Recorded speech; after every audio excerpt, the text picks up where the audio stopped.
Tonight on News 5 Live, top cop being recommended for suspension for administrative failures. Cabinet urges extension of commercial agreement for sugarcane. And an HIV/AIDS app relaunched to mark World AIDS Day. Details of these stories and more coming up in tonight's newscast. We have been a partner with Smart for over 10 plus years. We have a full Smart plan we use as our major driver for our business. We have a service that rolls over in that if you call one and it is busy, it rolls over to the next line. So once you call us, you can get us at any time. Before we got this Smart service, we were paying upwards of nearly $2,000 in phone bills. Since we've had our Smart service, we pay an average about $600. So we've had tremendous saving, more than 50%. For the businesses, if you want to save money, switch to Smart because it is far more cost effective and the service is excellent. Smart continues to be innovative in bringing new technology and meaningful savings during these challenging times to businesses across Belize. Sign up for our VoIP technology or broadband packages and save more.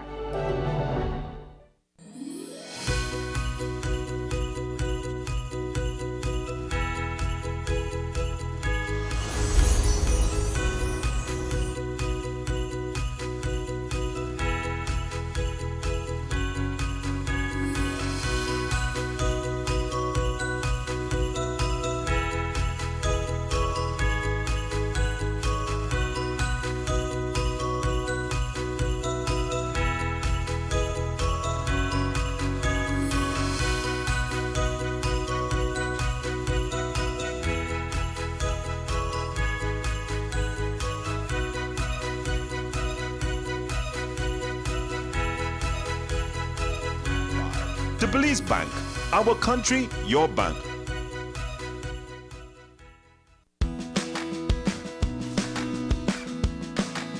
Beep disinfectant spray is certified by a U.S. EPA compliant lab to kill the coronavirus that causes COVID-19.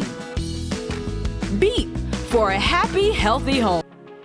We remain committed to providing safe, reliable, and sustainable energy solutions for communities across Belize. As part of BEL's Rural Electrification Program to expand our service to remote communities, we have been visiting and consulting with residents and leaders in remote and developing communities in southern Belize. We are also collaborating with partners in the energy sector to determine innovative energy solutions for these communities that take into consideration their unique needs and distance from the grid. Belize Electricity Limited is committed to providing safe, reliable, and sustainable energy solutions for communities across Belize.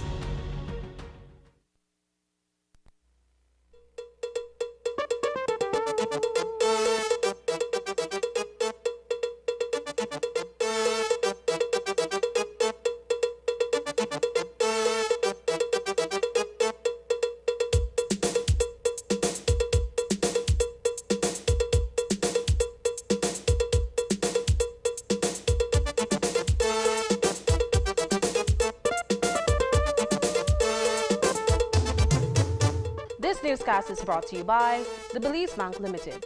Our country, your bank. Good evening and welcome to News 5 Live for Wednesday, December 1st. I am Sabrina Daly. 1,277 pounds of cocaine, packed tightly into 25.5 bales, were seized by a team of police officers deep inside the forest of Mountain Pine Ridge on Tuesday morning.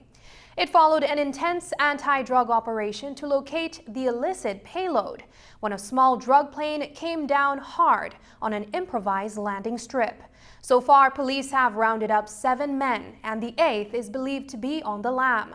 Commissioner of Police Chester Williams, flanked by Commander of Operations ACP Alfred Greenidge, detailed the recovery mission and how they came across a wounded Mexican pilot in the Mountain Pine Ridge wilderness. News 5's Isani Cayetano reports. The Belize Police Department has taken possession of 22 bales of Colombia's finest, retrieved from the wilderness of the Mountain Pine Ridge Forest Reserve on Tuesday. Not too far from where the consignment was discovered was a badly injured aviator who got banged up when a single-engine aircraft he was piloting crash-landed on a makeshift runway near Hidden Valley. Jesus Alberto Quintero Martinez is the 7th suspect to be nabbed, following the landing of another drug plane in the wee early hours of Sunday. On Monday, we were able to locate the pilot of the plane, who is a Mexican, and he was severely injured, apparently suffering from a broken leg and a broken arm. The pilot is admitted in one of our hospitals in this country. I'm not going to say where. Nonetheless, having located the pilot, we were able to obtain additional information, and we intensified our search. That recovery effort was led by Assistant Commissioner of Police Alfred Greenidge. Along with a team of officers, he scoured a 6-mile radius encircling the location of the landing. We had a plan, we know what we wanted to achieve, and we stay focused. And we couldn't left the area because we believed that they would have wanted to remove the cargo from that area, so we had to stay forth and continue our hunt. After countless hours of hiking the unforgiving terrain, the search party got lucky. We spent the night in the Pine Ridge, and yesterday morning, just before midday, Mr. Greenidge and his team came upon what we believe was the content of the aircraft, which happened to be 22.5 bale of suspected cocaine, amounting to 514 bricks and just over 700 kilos. The discovery of drugs, parceled off individually with the well-known Apple logo displayed on each brick, succeeds the arrest of 6 men, including Corporal Eric Young, a fellow police officer. Our operations also unearthed a Toyota Hilux, a gray Toyota Hilux, which belonged to the wife of one of the Mennonites who we believe is involved in the plane landing and is also detained and has been charged in respect to conspiring to land the plane. That vehicle was found in an area not too far from where the drugs was found. We also believe that that was the vehicle used to move the pilot from where the plane had crashed. That individual in question is Saulo Spenner. His vehicle, a late model Toyota Hilux, is impounded at the Belmopan police station. We have a pretty good idea who is the person who was responsible for manning the drugs, and that happened to be the brother of the Mennonite that we have detained. He is still being sought. We have not been able to find him. And may I also say that the Mennonite who is detained, Mr. Penner, is a holder of 2 gun licenses. And we have not been able to locate his guns, and he is saying he don't know where his guns are. So we believe that his guns were being used by those who were manning the gun as their protection, the drugs as their protection. Are you able to say what type of guns he had? We recovered 1 9mm pistol from him, and he does not know the whereabouts of his pump-action shotgun. Arraigned with him on Tuesday afternoon were 5 other men who maintained via their attorneys that they were in the area on a routine hunting expedition. If you are accustomed to hunting in a particular area, it gives you intimate knowledge of the area. And you would be an ideal person to be used by these traffickers because you can assist them to maneuver the jungles. So yes, maybe in the past they were hunting, they were hunters. But on that particular night, they were hunting perhaps one thing, cocaine, which they found and abandoned their catch. According to Compol Williams, the men also abandoned the injured pilot when they realized that they could not exit Mountain Pine Ridge undetected, considering that they were transporting a wounded person. The co-pilot was found not too far from the outlet, the main outlet, near the highway. So, which means that they were already trying to take him out of the area, but because the checkpoint was there, they could not have, so they abandoned him before the checkpoint. So what would have been done, they would have tried to walk him through the bushes past the checkpoint. But then the police were able to spot them, and he was intercepted. Quintero Martinez remains under police guard after being transferred to another medical facility where he is receiving treatment for his injuries. He will be charged for his role in a drug trafficking operation at a later date. It is believed, however, that another individual who flew the aircraft with him from South America is still at large. Reporting for News 5, I am Isana Cayetano. Commissioner of Police Chester Williams sat down with Rear Admiral Elton Bennett on Tuesday to discuss a way forward for the police department and the Coast Guard to work together, along with the Police Defense Force, to intercept drug runners who traffic narcotics through the country. The Belize Coast Guard is presently at the helm of the Joint Intelligence Operations Center, a position that is rotated among the 3 organizations that comprise the national security apparatus.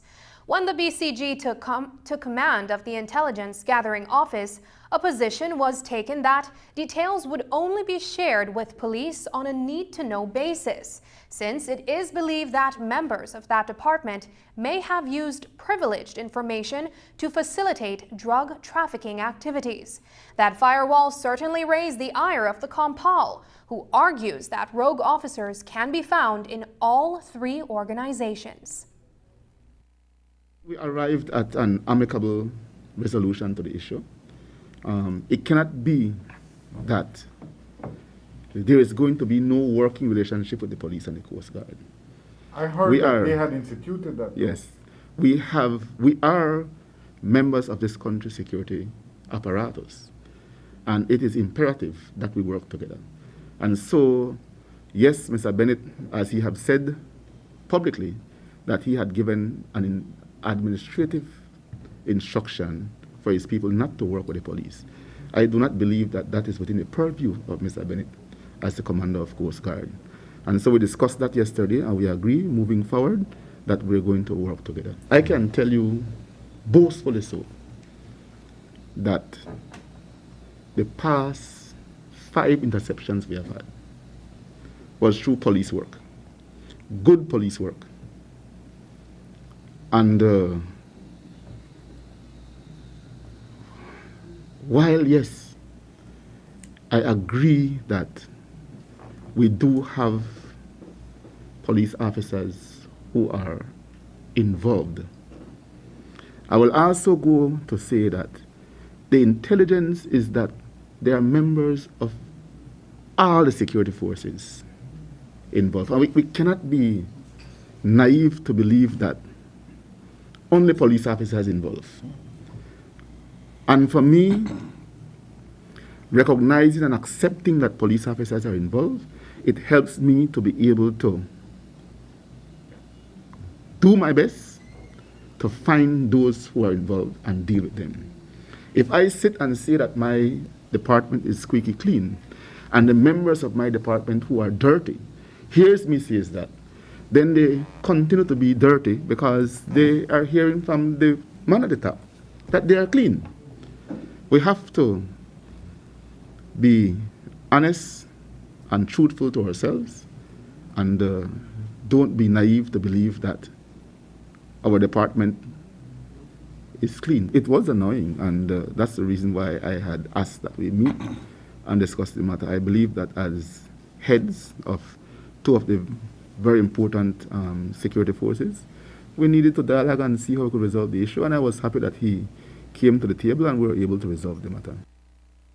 Assistant Commissioner of Police Marco Vidal, whose lengthy career in law enforcement includes stints as head of the defunct Gang Suppression Unit and Commander of Operations, is presently on leave.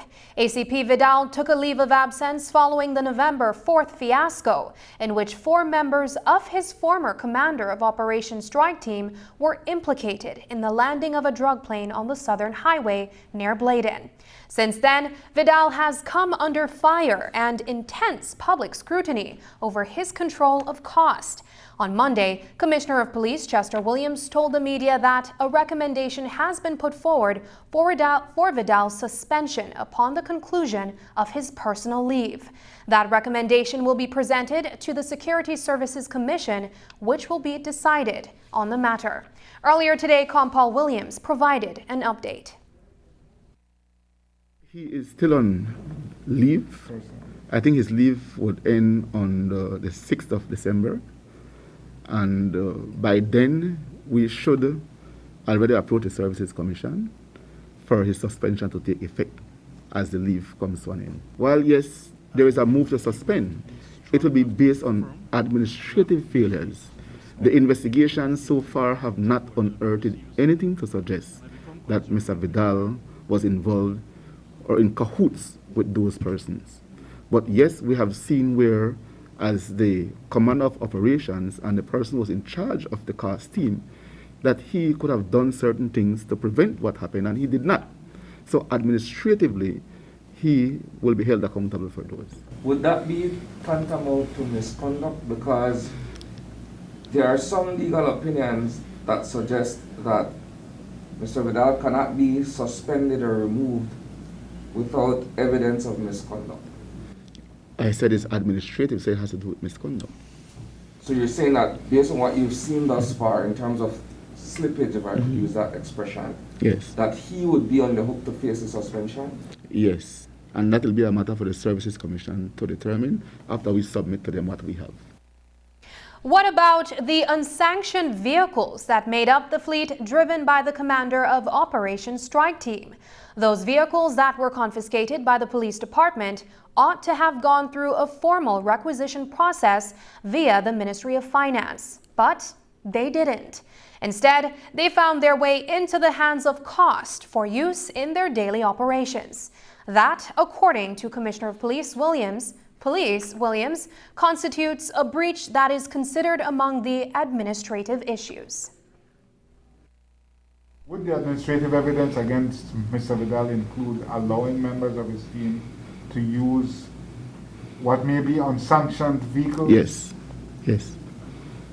So these are the vehicles that were impounded but did not go through the regular process and were taken as assets of the cost? Yes. But Mr. Vidal had to know about that, sir. Well, like I said, it's a part of the administrative issues. He had to authorize that. By right, he should have. This is impunity, and he would not. He would not have the authority to authorize it. It has to go through a court. It's somebody else's property. Yes. What we normally do is that we write to the Ministry of Finance, showing how we come across the vehicle, if there's any owner, if it is lost and abandoned. If it is stolen, then we attach the Interpol report that it is stolen, and based on that, then the Ministry of Finance will write back to say to us that we can go ahead and license and register the vehicle and incorporate it into the police vehicle fleet. A San Pedro teacher is tonight in big trouble after she was recorded during a virtual session verbally abusing her students. A video surfaced online overnight and went viral. For about 1 minute and 13 seconds, the female teacher from the San Pedro High School could be heard ranting because students were not giving feedback to a question on gravity. Today, the high school issued a release saying that it has launched an investigation on the incident involving alleged teacher misconduct during online classes. The release goes on to say that, as an educational institution, it does not support any form of student abuse by any member of faculty, staff, or vice versa. For context, here's what transpired in the video. Yes, what was the acceleration of gravity that's given? For the acceleration of gravity? I'm not sure, miss. We're going to have classes at the end of the day because it looks like, all of you guys are not. What the hell are you guys doing when I'm giving you the chance to do your work? Miss, can I just say it? You didn't even call me. I know I haven't called you yet, darling, but I'm tired that it's only you and two of you guys that are always, it's not that I'm tired of you guys, please don't take it that way. I love the fact that you guys are always presenting, but then the rest of the stupid picnic right there, so sorry for saying it like that, but I'm calling Uno, what shit Uno to do when I try and give Uno work for do. And then because of Uno idiots are the reason why we have to have remedial class. Anyways, look at the question here. Calculate the, as a matter of fact, you know what? Everybody. This evening, the Ministry of Education issued a statement saying they are aware of the case and the investigation and assures the public the matter will be, quote, addressed swiftly and appropriately. They remind teachers and staff to always maintain professional and ethical standards and that physical, verbal, or other forms of abuse will not be condoned. At the same time, they urge mental health support for students and teachers during these trying pandemic times. Coming up, the Ministry of Health comments on the Omicron variant. Details when we return.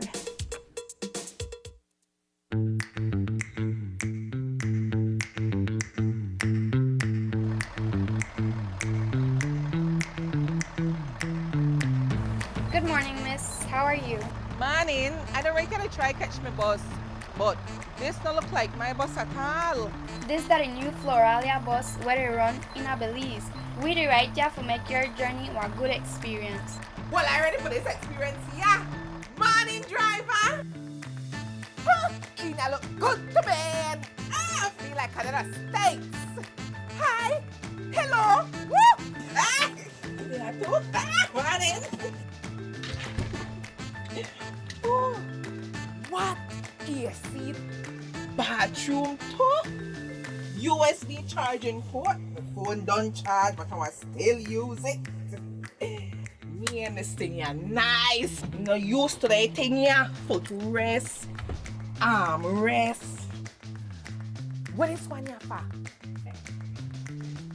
What a thing! The chair could go back with too. You know what? Floralia could always get my money. I'm gonna ride this now for life. Driver, let's go! For more information on our bus schedule and prices, please visit our Facebook or Instagram page. Floralia, make your journey an experience. So I'm gonna wonder if by chance I could get your number. Digit, nice. Of course, you have digital, right? Yeah, of course. The truth is, your credit lasts way longer with Digi. Like if you top off with like $30, that could last you 90 days. With the other guys, that must say 60. Then with the other guys, you have to use all of your good prime credit before you even touch your bonus credit. But with Digi, you could use your bonus credit before you even touch your prime credit. Like, what are the point to have free credit if you can't use it how you want? So, what are your number? Just give me one moment.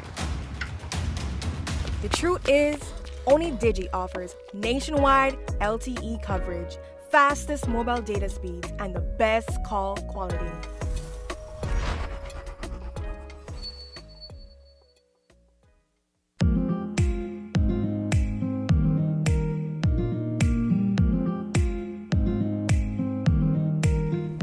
My fellow Belizeans, every year on December 1st, the world commemorates World AIDS Day. Belize joins people around the globe in unity to show support for those infected and affected by HIV and to remember those who lost their lives to this dreaded disease. This year's World AIDS Day theme is End Inequalities, End AIDS, End Pandemics. This theme highlights the urgent need for us to do our part to end the inequalities that drive AIDS and pandemics around the world. If the COVID-19 pandemic has taught us anything, it is that health and other key issues such as inequality, human rights, and economic development are interlinked. This pandemic has also shown us that inequality is at the core of global crisis. In 2015, we made a universal promise to reduce the inequalities within and between countries as a part of the Sustainable Development Goals. If we are serious about ending AIDS and pandemics, we must take swift and forthright action to eliminate the economic, social, cultural, and legal inequalities that obstruct HIV prevention and treatment.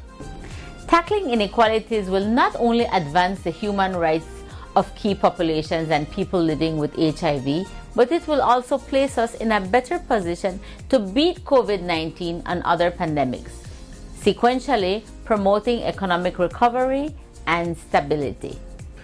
Realizing our promise to tackle inequalities will save lives and benefit our society. That is why, as Prime Minister, I pledge to do everything possible to end discrimination in all forms, especially against persons living with HIV and AIDS. As Special Envoy for the Development of Families and Children, I pledge to pay greater attention to the needs of the disadvantaged and marginalized and ensure that policies are in place to promote inclusion and protect everyone's rights. We are both committed, but real change requires concerted effort. It is time for us to move from advocacy to action. We can end stigma and discrimination, improve quality of life, and empower communities, but it will require us as Belizeans to come together to ensure that health systems are strengthened, access to medicines, vaccines, and tests are ensured, human rights are respected, and equality is at the center of our endeavors. On this World AIDS Day, no matter who you are or where you are from, remember that inequality affects us all, and no one is equal until everyone is equal. Change begins with all of us. The time to act is now. We thank you.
Agricultural news, Cabinet issued a statement today that the Prime Minister and his advisors are concerned that a commercial agreement between the Belize Sugarcane Farmers Association, BSCFA, and Belize Sugar Industry Limited, ASR-BSI, will not be reached in time for the opening of the sugar season. Therefore, Cabinet is of the view that the current commercial agreement should be extended for 6 months.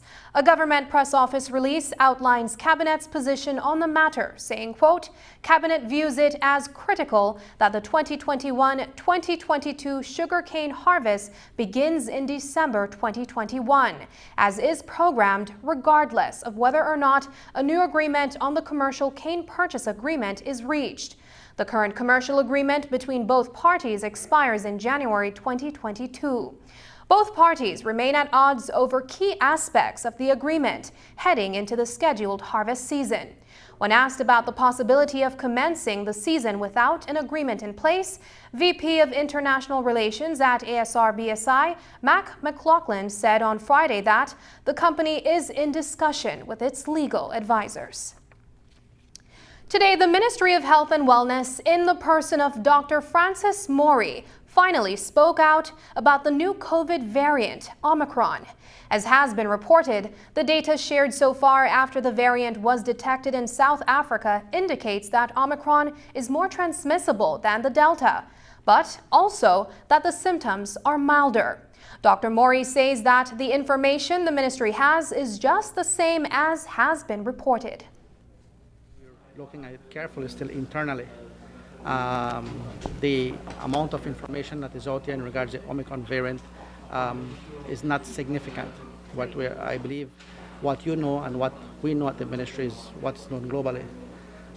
In regards to the Omicron variant, we are still looking at the possibility of continue the gene sequencing in country as to see if that when that variant comes into the country, we're able to detect it. Here we have partnered with Baylor College of Medicine, and the support from them and CDC is what we are trying to gather and get as yet.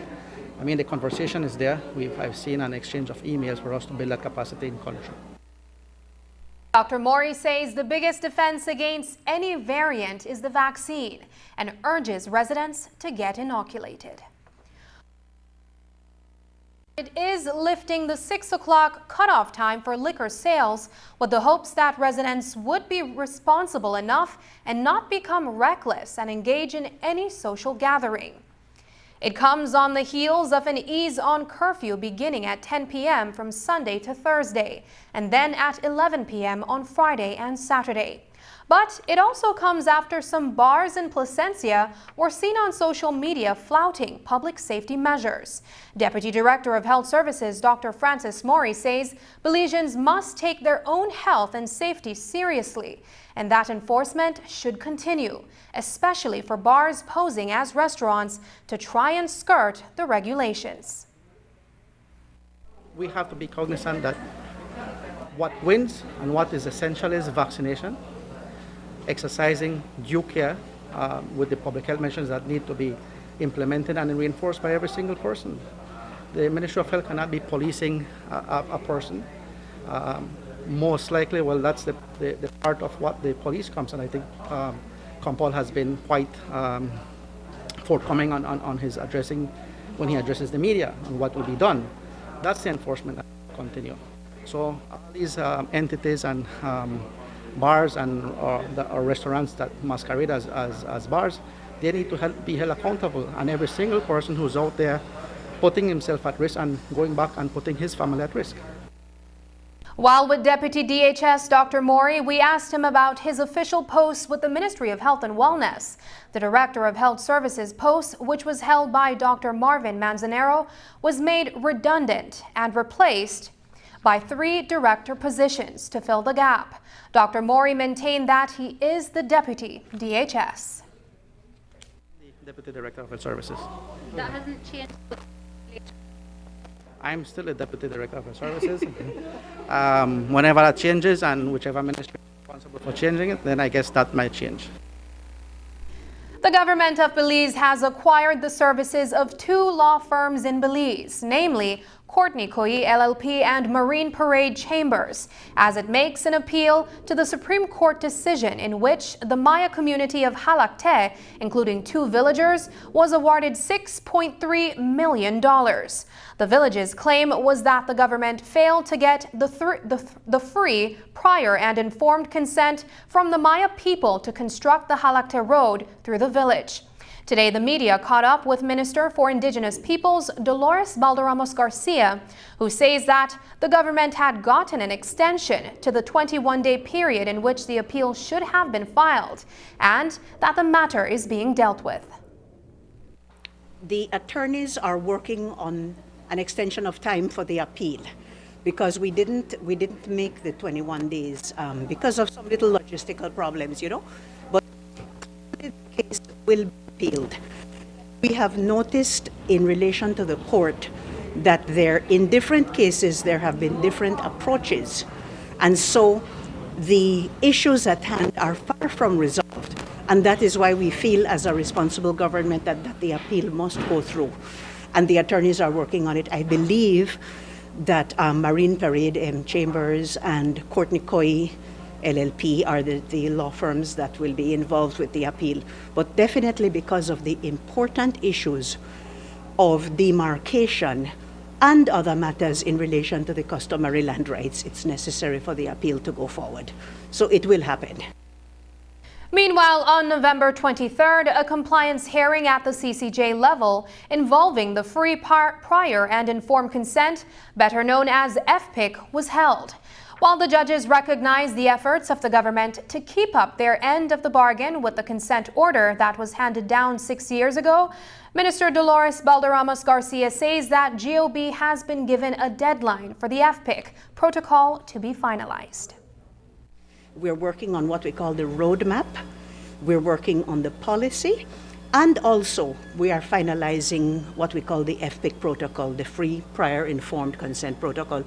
As a matter of fact, one of our international consultants is just leaving the country today. She's been with us for a couple of days working on that very protocol, because it is necessary for the government to try, as far as is possible, to be in keeping with international standards of free prior informed consent consultations with Indigenous people according to the Declaration of the UN on Indigenous Peoples' Rights. So government is very much taking it seriously. It's not an easy issue, but we're working on it, and we should have a finalized protocol before the CCJ by the end of January. They've given us a sort of a deadline, you know, but we're working very hard on it.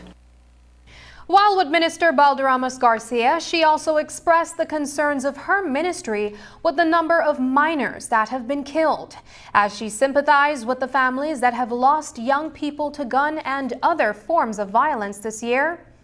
She says that during the 16 days of activism, there is a focus on the violence against children. Our National Commission for Families and Children is extremely concerned. Ms. Margaret Nicholas, who has been in this fight for many, many years, will be retiring at the end of the year. But I can tell you that the persons that we have on board now at the Commission are just as committed, and we will ask Ms. Margaret to continue to guide us. Now, I do want to say that because we are in the 16 days of activism, it is so important to focus on the violence against children, especially the little 12-year-old girl who lost her life along with the mother to an extreme form of intimate partner violence. So not only are we focusing on it, but we are trying to make every intervention that we can. Like I said last week, if we can save one life through the intervention and awareness, that is something that we would be doing. After the break, Disabilities Week continues. An inspiring young man from San Ignacio and his family tell their story of challenge and success. But first, here is a look at the latest COVID-19 figures.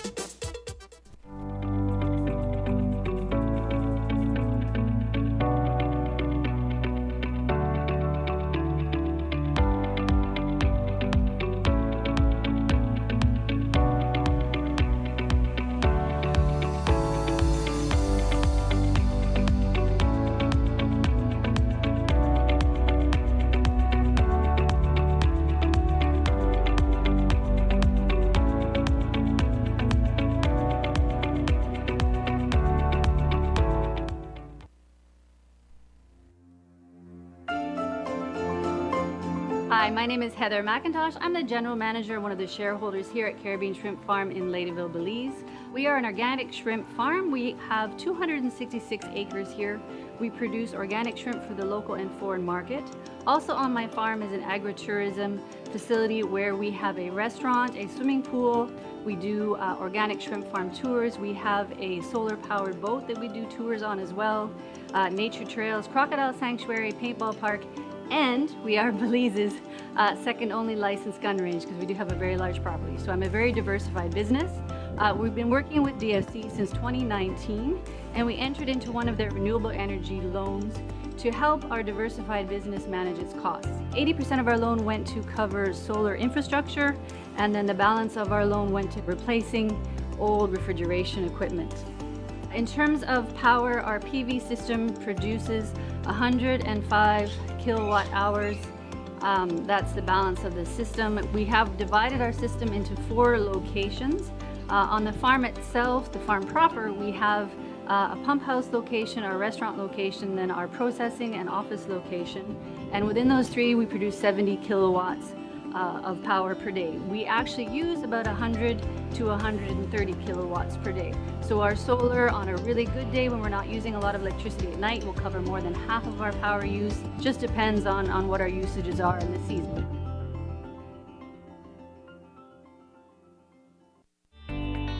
Taking its name from the venerable father of the nation, the George Price Highway stretches 77 miles from Belize City to Benque Viejo. Originally built in the 1930s, this cross-country highway system is the artery that links Belize to Central America at the western border with Guatemala. That connection facilitates overland trade, supporting Belize's economic development. Winding its way across the scenic countryside, the George Price Highway, from Roaring Creek to Esperanza, has been fully reconstructed to meet international standards, with particular emphasis on road safety. A shorter and hassle-free commute is best enjoyed when everyone obeys the traffic laws. To reduce the number and frequency of road traffic accidents, it means that a seatbelt must be worn at all times and the speed limit observed when traveling along the highway. It also means that pedestrians must use sidewalks and crosswalks where available. Buses should only board and discharge passengers at a designated bus stop. Road safety is everyone's responsibility. It begins with you.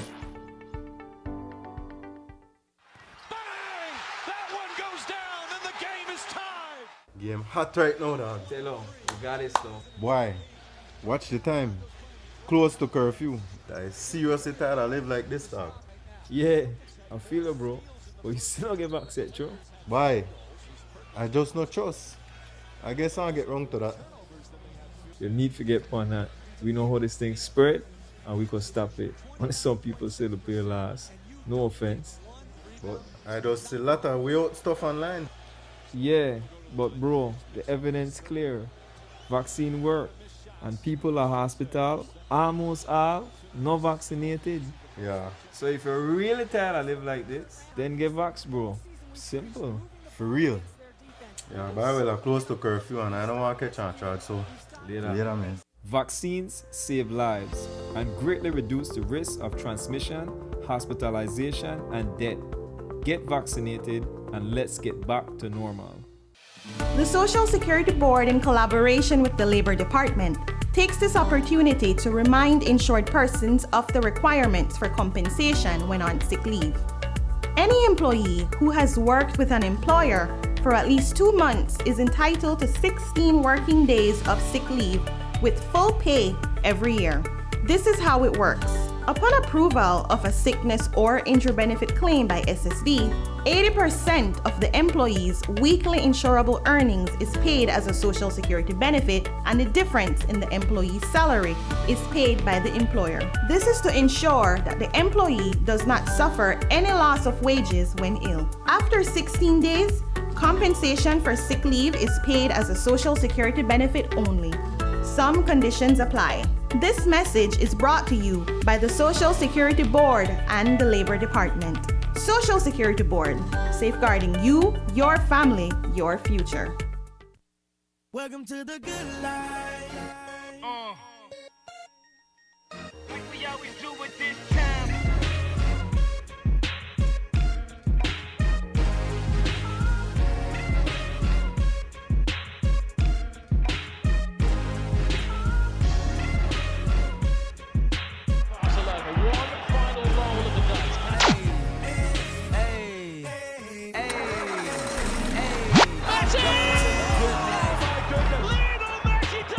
Live the good life where you will find quality and savings on these products and more only at Benny's.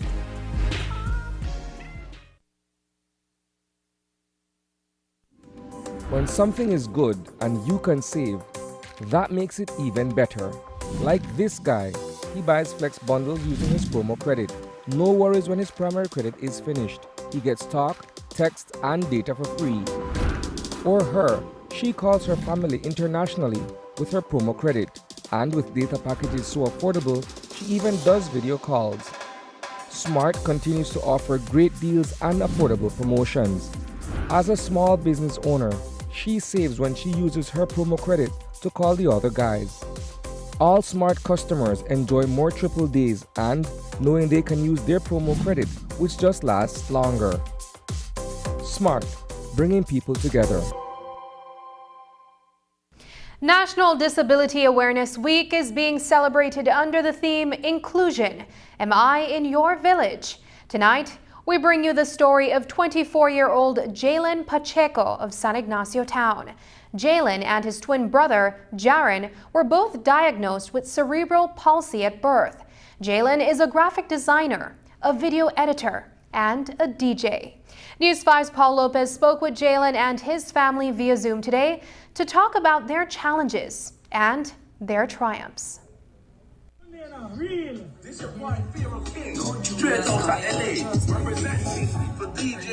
Jalen Pacheco lives in San Ignacio with his twin brother Jaren and their mother. The twins were born with a physical condition that means they need to use wheelchairs. Today we reached out to Jalen to talk to him about his love for music. I just see myself like other people DJ and stuff. I want to try it, so I used to DJ on my laptop the first time, with a program we call virtual DJ. I just try it with my own. I teach myself to use it.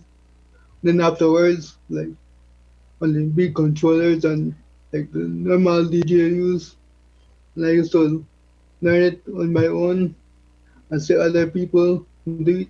Jalen began DJing in 2016. He has been on the radio displaying his skills, and in 2019, he entered the Belikin Belize DJ competition. He came in 3rd place among serious competition in his district. Shine was offering me to like come in as a guest, right? But I decided to come in as a competitor to show this person do it like different ways. Now you didn't come in 3rd because of your disability. You came in 3rd because of your skills, correct?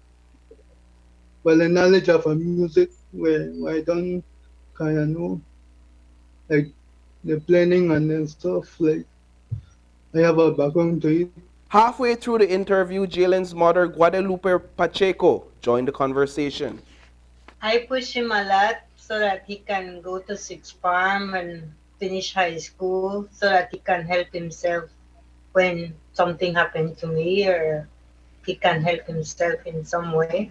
Ms. Pacheco is a single mother. She has been caring for her 2 sons all their lives, which has meant sacrificing a stable job and an income to look after her boys. Right now with this pandemic, everything, groceries, everything sky high, and well, I'm not working right now because I have my other son who he can't be alone because he suffer with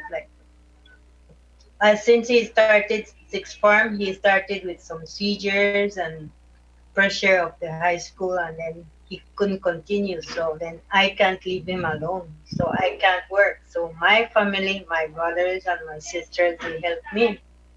But now their pay are cut short. Jared later rolled up in his wheelchair from behind his mother, making the interview a family affair. Is that his brother in the back there trying to get into the shot? Yeah. What's his name? He's Jaren. Jaren? Jalen. Yeah. Hi, Jaren. I see him in the back there. What's up, buddy?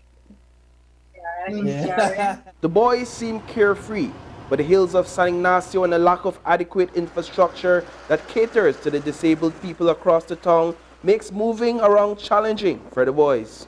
For me, this wheelchair and not happening what I do. I just push myself like harder than others to move around like the campus or around the city or the town, whatever. A lot of challenges, especially here in Cayo, because we have a lot of hills, and then we have to push in these regular chairs, and it's very tiring. Through community support, the twin brothers have been able to successfully complete high school, but Jalen's mother decided to withdraw him from 6th Form due to risk associated with COVID-19. But when it's safe enough, Jalen hopes to return to school to finish his IT studies. In the short term, Guadalupe's only Christmas wish is to have her family together. All I want is for all of us to be together with health, and like how my mom used to always say, with health and family being together, it's all that we need. And with it doesn't matter if it's a fancy food or anything, but once we're together and with health. While Jalen's message to the world this season is to show love to people who are disabled. I just like to tell the people, like, no look probably different like than other people, like just come to us like normal people, like show love them. Reporting for News 5, I am Paul Lopez. As part of the calendar of activities to commemorate National Disability Week, the very first National Disability Conference was held on Tuesday. Keynote speaker at the opening ceremony was Dr. Floyd Morris. Now, the Director of Disability Studies at the University of West Indies, Dr. Morris, lost his sight in 1989.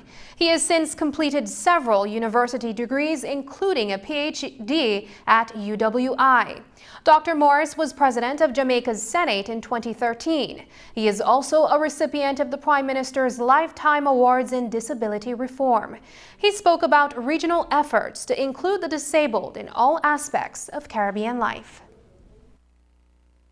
The struggles of persons with disabilities in Jamaica are the struggles of persons with disabilities in Belize. The challenges for persons with disabilities in Jamaica are the challenges of persons with disabilities in Belize. The difficulties faced by persons with disabilities in Barbados are the same difficulties faced by persons with disabilities in Belize.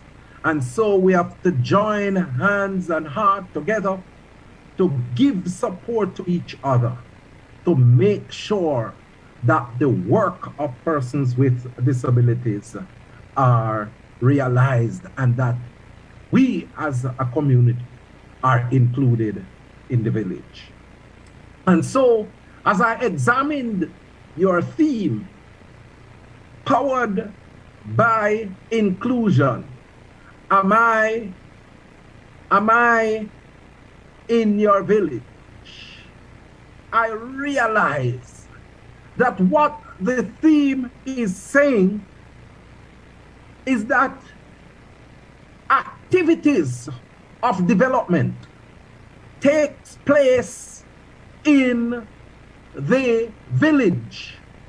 It takes place in the towns. It takes place in the cities. And in order for persons with disabilities to be empowered, they must be included in these activities taking place in the village.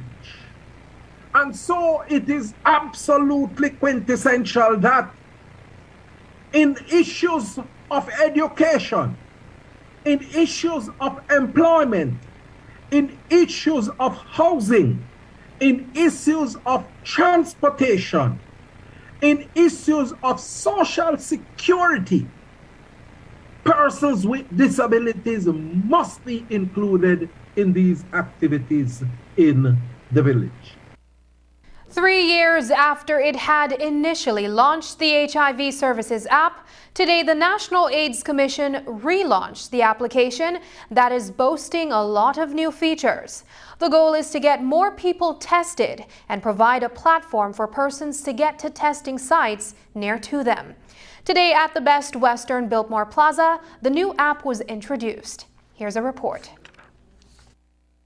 3 years later and the data remains the same. Persons between the ages of 20 and 49 in Belize are most at risk to contracting HIV. The number of HIV-related deaths is on a downward trend over the last decade, with 2021 recording 50 deaths so far, which is less than half the amount when compared to 2011's 116. The theme for this year's World AIDS Day is Ending Inequalities, End AIDS, and End Pandemics. The Ministry of Health is not the only ministry that should respond to this global pandemic. It calls for partnership. It calls for partnership with our key communities that are affected, the persons and families who are affected. It talks about the non-governmental organizations. It talks about us responding as a country and as a family. AIDS does not affect a person, it affects an entire group of persons and an entire family. And that's where the inequalities come within our country context. The COVID pandemic has successfully shown all the inequalities that exist in our country. Ending AIDS in Belize is a task for everyone because there are socioeconomic and mental health issues associated with it. And there is need for a collective response. The COVID-19 pandemic has affected the services provided to HIV/AIDS patients. The National AIDS Commission reaffirms its commitment to continue providing the support services necessary to young people, inmates, and persons living with HIV. The gains that have been achieved globally in the fight against HIV and AIDS is now under severe threat as the COVID-19 crisis continues to rage, disrupting HIV prevention and treatment services, schooling, violence prevention programs, and continues to fuel gender-based violence, thus making the lives of persons living with HIV and AIDS even more challenging.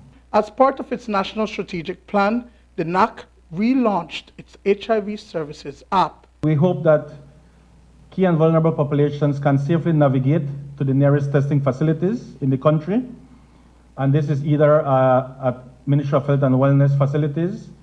It also has NHI clinics, as well as civil society organizations such as BFLA and Go Belize that offer testing. The app will also allow users to receive updated risk reduction messages. And as part of our communication strategy or communication campaign, we are currently developing some videos, and we have some ads and messages that we want to start airing and providing on social media platforms to key and vulnerable populations. The app will also allow persons to receive regular updates from the NAC, such as, for example, access to quarterly reports, to monitoring and evaluation reports, annual reports, and other such information that they may find valuable. The app will also allow, in our hope, access to contact information for the various stakeholders and partners in the HIV response with a quick link to their website, email, and telephone. Dwayne Moody for News 5. This evening, the government press office issued a special recorded statement from Prime Minister John Briceño and his wife, Special Envoy Rossana Briceño, to mark the observation of World HIV/AIDS Day. Here's that video.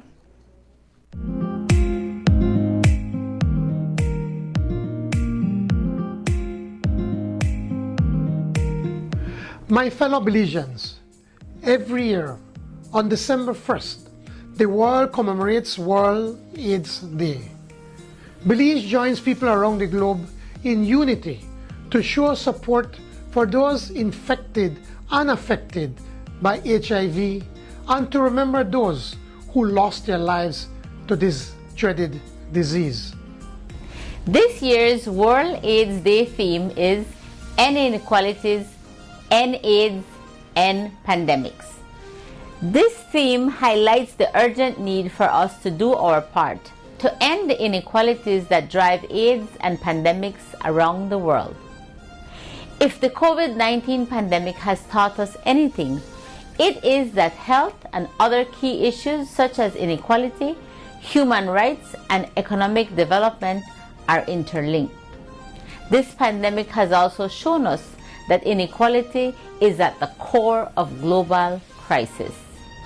In 2015, we made a universal promise to reduce the inequalities within and between countries as a part of the Sustainable Development Goals.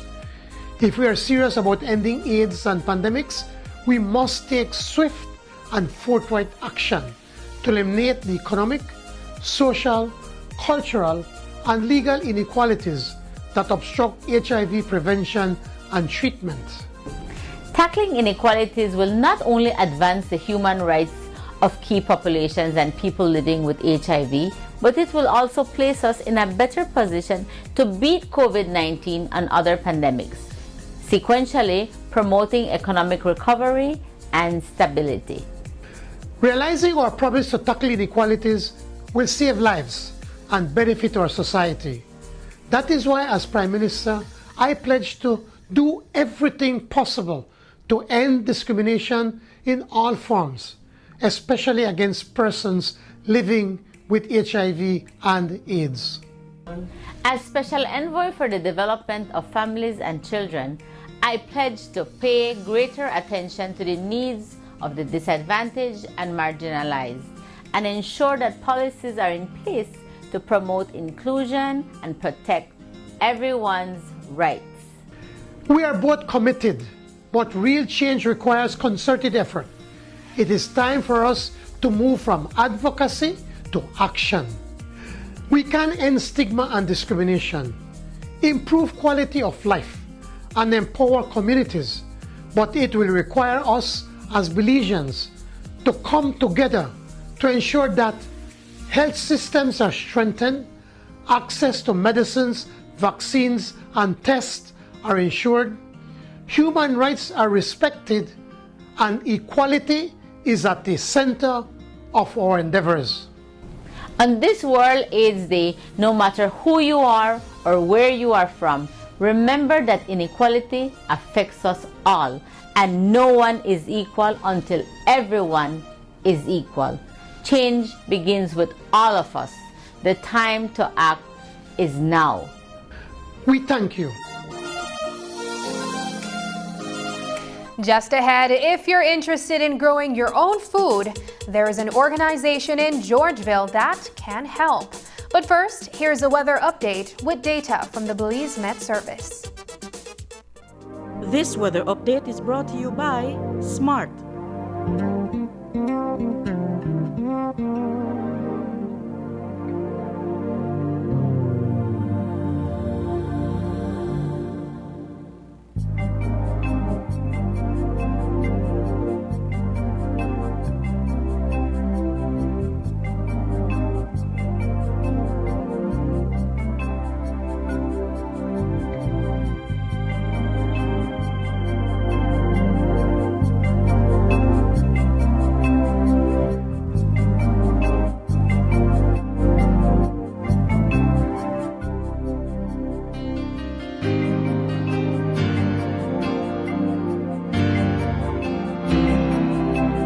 This weather update was brought to you by SMART.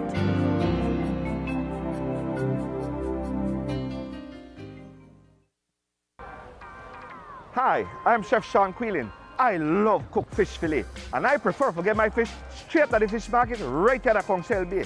But you see, sometimes you come out here and you don't know what you're getting. The fish has no label, it has no patch of skin. But don't worry about it. I am here today to teach you how to avoid fish fraud.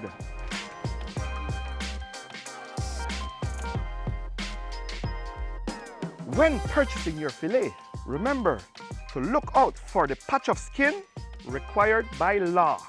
Or you could tell them by the physical characteristics: long and slender, barracuda; nice white meat, hagfish; the deep bloodline from the bow to the stand, that is jack.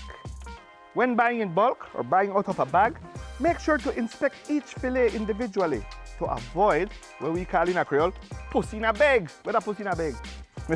Fraud. If that's not the help you, because even for me as a professional chef at this man for 40 years, that's really challenging. All I could tell you is buy from a reputable source or buy it whole. And if all of that's not available to you, just go to fishrighteatright.com, and we at Oceana have a fish identification chart. Because guess where you're going now? We talk about bloodline just now, one thing, and that's a snapper, right? Classic snapper. What kind of snapper this? This is nurse shark. Nurse shark. Highly illegal.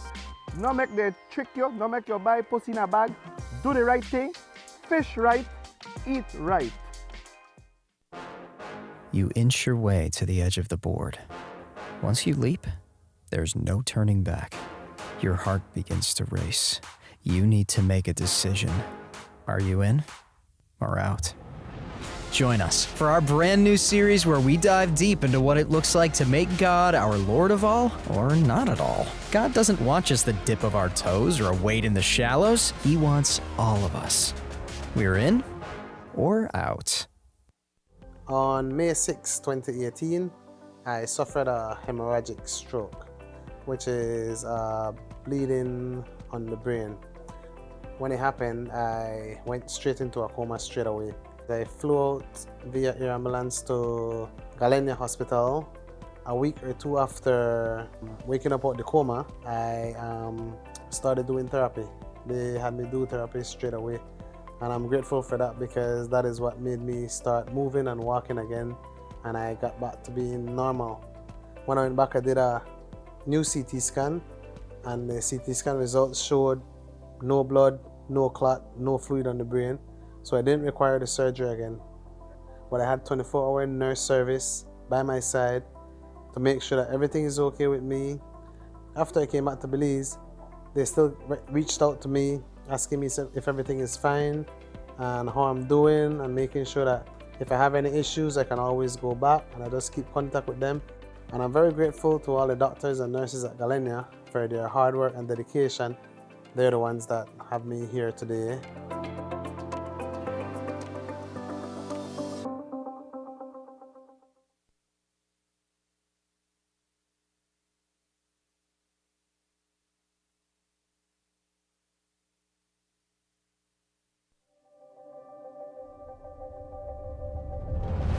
Bringing people together has always been SMART's mission and passion.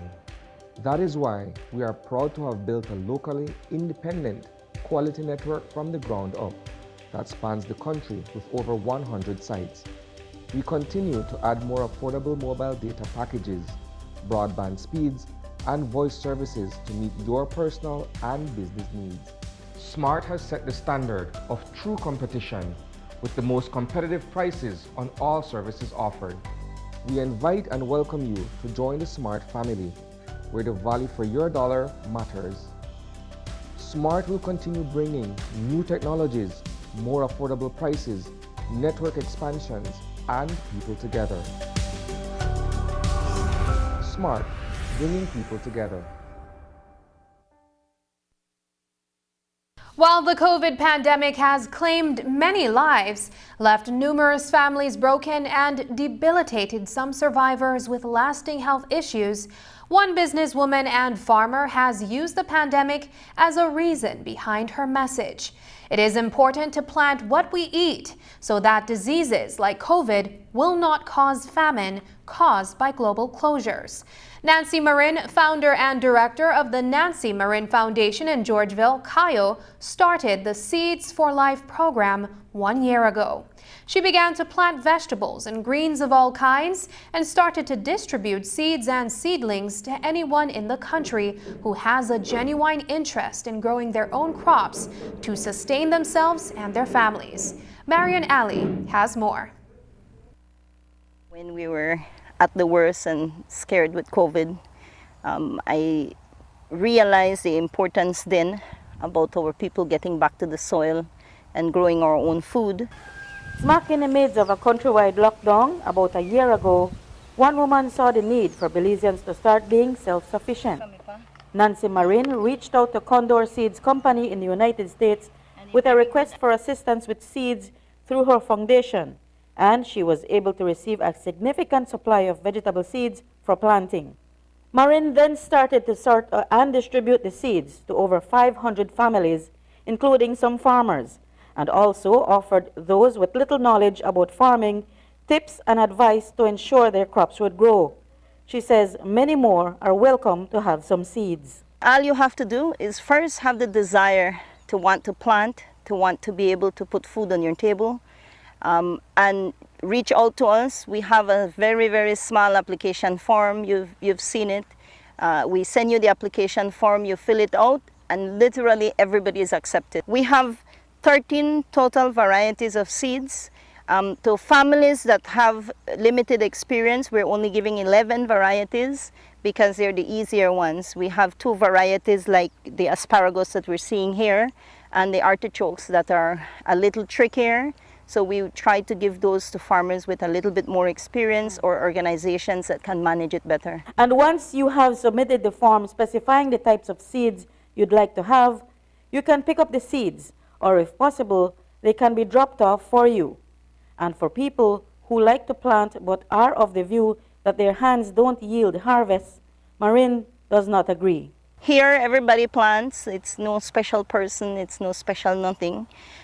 You have to ensure the quality of your soil for one.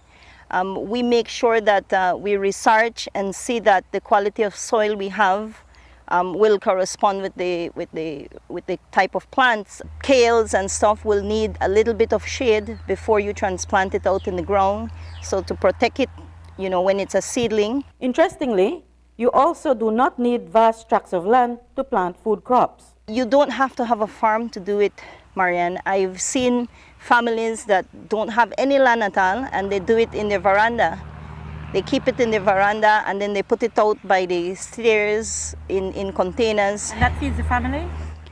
That feeds the family. Of the 13 varieties of seeds you can access, Some we're accustomed to, others are new to us. We have the traditional stuff that we use, the tomato, the okra, we have the lettuce, the Swiss chard is something new. We have different things, so we have a little bit of things that we're used to.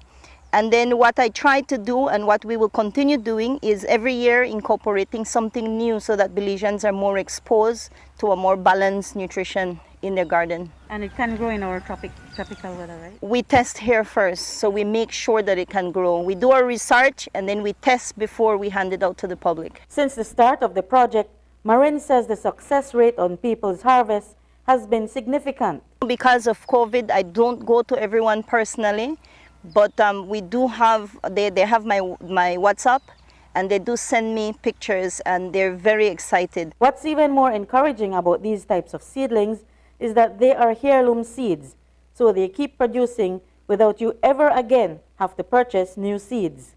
We test everything, we clear out, we test again. The only thing left now is for you to get your seeds from the foundation and test your own planting skills. Reporting for News 5, I'm Marian Ali. Marin says that the application form that people fill out is just for filing, so she can check with recipients about how their crops are coming along and to offer more assistance if they have difficulty and need advice about soil types and so forth. Marin can be reached at www.nmyfoundation1@gmail.com or at cell number 628-1758. Belize City pastry chef Ener Marin is the winner of the Belize Tourism Board's Innovation Challenge.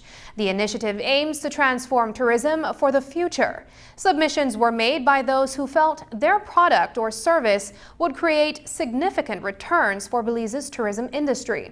Marin's successful entry saw him walking away with $10,000 as startup funds for his sweet treats.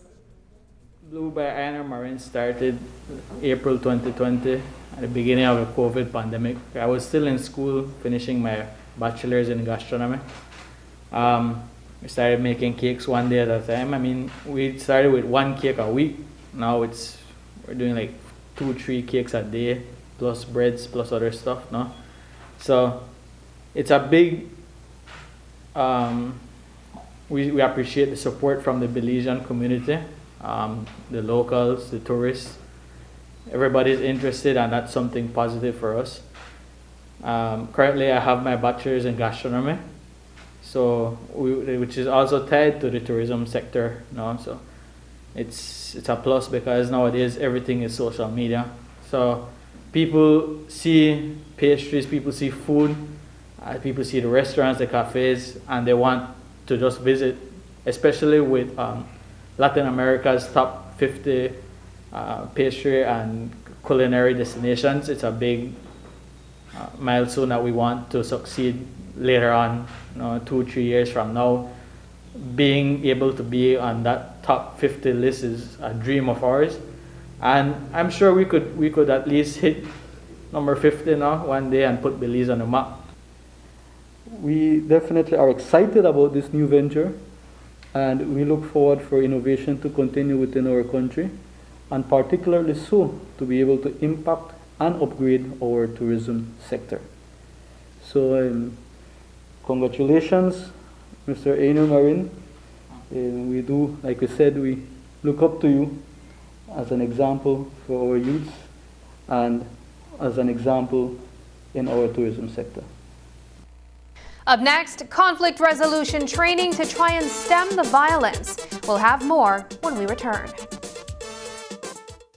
My parents always said, when it's time to build, invest in quality products that last a lifetime, even if it means paying a little more. It is now my turn to invest in my own home, and it's not even a question. It has to be Oran Windows. My contractor recommends Oran because of the heavy-duty construction, the thickest gauge blades on the market, and the dual locks that allow lower louvers to close independently for privacy while the top remains open for airflow. These features make Oran aluminum louver windows the best on the market. With Oran aluminum louver windows, you get strength, durability, and beauty with an added layer of security and protection against debris and damaging winds. Come in and check out the variety of sizes and colors at Design Depot, located at Mile 3 Philip Goldson Highway in Belize City. Following the COVID-19 vaccination, some people may experience side effects such as soreness at the injection site, chills, nausea, body aches, or a fever. But these symptoms go away after a few days. These side effects are a result of your immune system responding to the vaccine and are not a sign that you are sick with COVID-19. The COVID-19 vaccines will not give you COVID. When you receive your vaccine, the health worker will advise you what to take if you are experiencing any of these side effects. Remember, these mild side effects cannot compare to you not being able to share memorable moments with your family and friends if you fall gravely ill from COVID.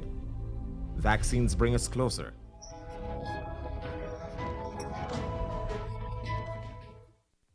It's a fact that your credit lasts longer when using Smart.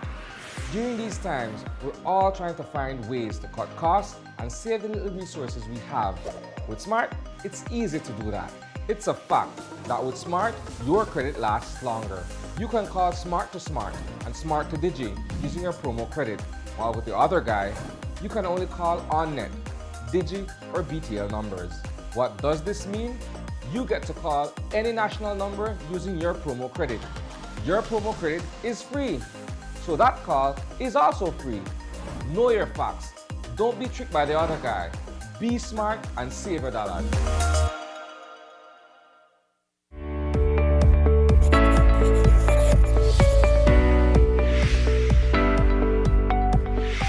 What is the Pfizer COVID-19 vaccine? The Pfizer COVID-19 vaccine is an RNA vaccine that triggers our immune system to develop antibodies against the SARS-CoV-2 virus that causes COVID-19. It helps to reduce hospitalization, severity of the disease, and death. What is the Pfizer vaccine made of, and is it safe? The Pfizer vaccine is made up of mRNA messenger ribonucleic acid, which are molecules that carry the genetic information needed to make proteins, lipid, salts, and sugar.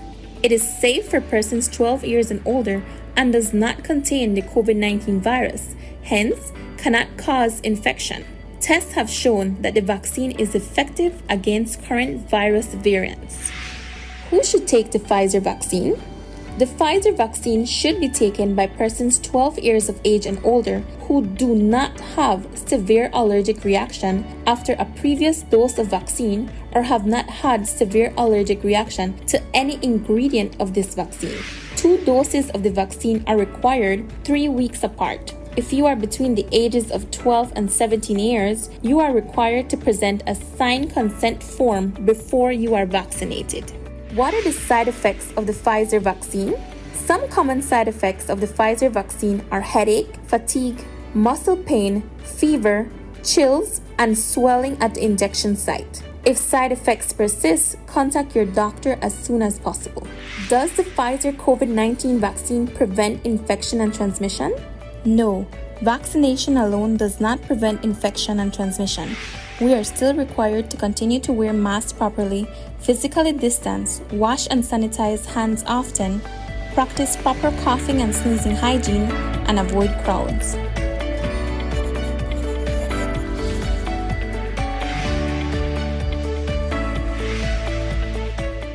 This holiday season, gift your home the ultimate digital experience with NextGen. New and existing customers can take advantage of our holiday promotion on any of our affordable service plans.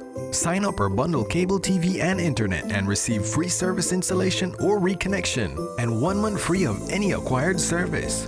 Don't forget, HBO Max is now available to NextGen bundled customers with 40 megabytes internet or higher. Get a chance to enter our grand holiday raffle when you update your account at any of our branch locations. Our raffle will be drawn live on our Facebook page on December 24th. For more information, contact us at 0800 222 5388 or message us on Facebook or WhatsApp at 662-6365. NextGen, the preferred service provider for the ultimate digital experience. Easier ways to connect, create, and share. Over the past few weeks, street gangs in the various communities have been engaged in a cleanup campaign in their respective neighborhoods as part of a collaborative effort by the Ministries of Home Affairs and Human Development. Since then, a chef, Ruben Cano, who lived in the Antelope Street Extension area, was shot dead. Today, there was an interactive session at the Hub Resource Center for those who might be having some differences. Chairman of the Leadership Intervention Unit, William Dawson, told News 5 Today that interventions like these aim to teach young men how to avoid conflict.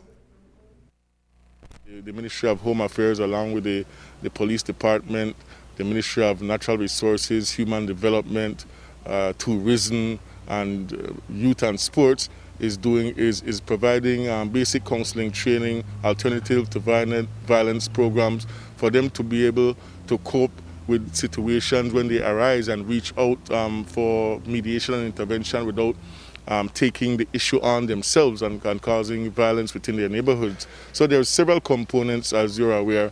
They will eventually be asked to do 1 week in the Mountain Pine Ridge area where they will do a wilderness training, and in that we have teamed up with the University of Belize and the Department of Youth Services with Mr. Kevin Cadle as well, and the Belize City Council. Dawson said the plan is to ensure that the dialogue be maintained between feuding factions in order to keep the violence under control.